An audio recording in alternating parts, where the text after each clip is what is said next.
It is time. It is time to brew your best beer.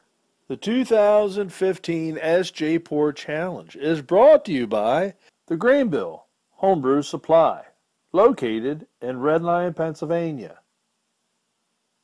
Brewers Exchange, operating in the U.S. and Canada.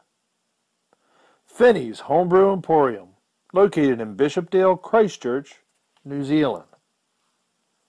And Omega Yeast, located in Chicago, Illinois. Cheers, guys. Back at you with the final review for today. This is EE8-313-2A8. This is Georgia Darkness. It is a Russian Imperial Stout brewed with local hops and oats. General classifications, an Imperial Stout. Alright, so that's 3 in a row. 9.5, 9.5, and I'm not sure what this one's at, but I'm sure it's big. Malts used, you got Golden Promise, Maris Otter, Crystal 80, Chocolate, Black Patent, Roasted Barley.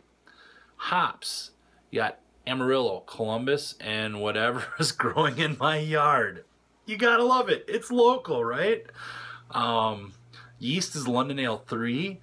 Special ingredients, you got some dark candied sugar. And the local inspiration is the locally grown oats and hops. So, cheers. Good us. So, cheers. Alright, so here's a look at this bad boy. Another nice jet black in color. Opening it up, there wasn't much of a hiss. And then pouring it, didn't get much of a head. You can see kind of the ring around it. It's kind of a lighter tannish mocha kind of color. So I don't know if this one was bottle conditioned or not. But sometimes these bigger beers, you're not expecting a huge head on them anyway because of so much alcohol in them. But alright, let's get on with the aroma. The aroma, there's a lot going on. It's almost like a very rich aroma. It's there's a sweetness to it. There's roast. There's some chocolate in there. Get maybe some of the yeast esters in there. Kind of sweet and maybe a little bit fruity too in there. But it does smell kind of sweet. And I did put that in my notes because again, I think it was bottle conditioned and probably didn't get enough time or something like that. But the aromas are pretty damn good though, actually, I must say. Alright, cheers. Let's dive in for the taste. So the taste on this bad boy is you get a sweetness right away, which further concludes my thoughts on it didn't get enough time bottle conditioning. So there is that sweetness. But you can tell it's a higher ABV beer. You get that roast. You get some chocolate in there. You get some of that raisin. You get a little bit of the yeast profile. It's probably more of a medium-ish body, mouthfeel. I think there's the sweetness kind of leaves a little bit something in the mouth. Yeah, I seriously think if the sweetness wasn't there, this would be a completely different beer. I like the flavors that are going on in it.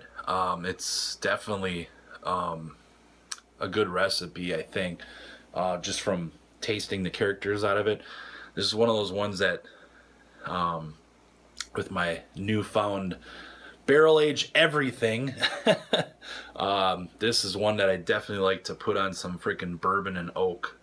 But yeah, I mean, overall the appearance on it, it's kind of what I guess you'd expect.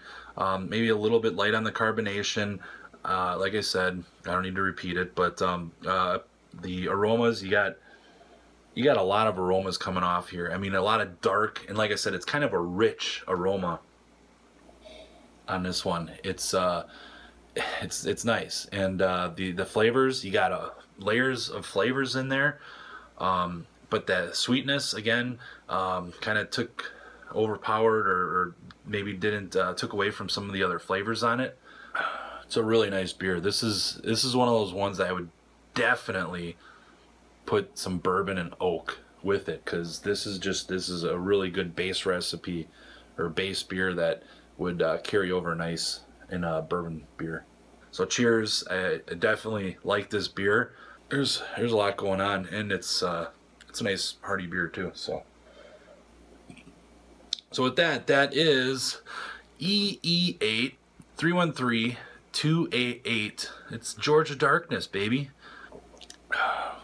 Oh, yeah. Bourbon oak, baby. That's what it needs.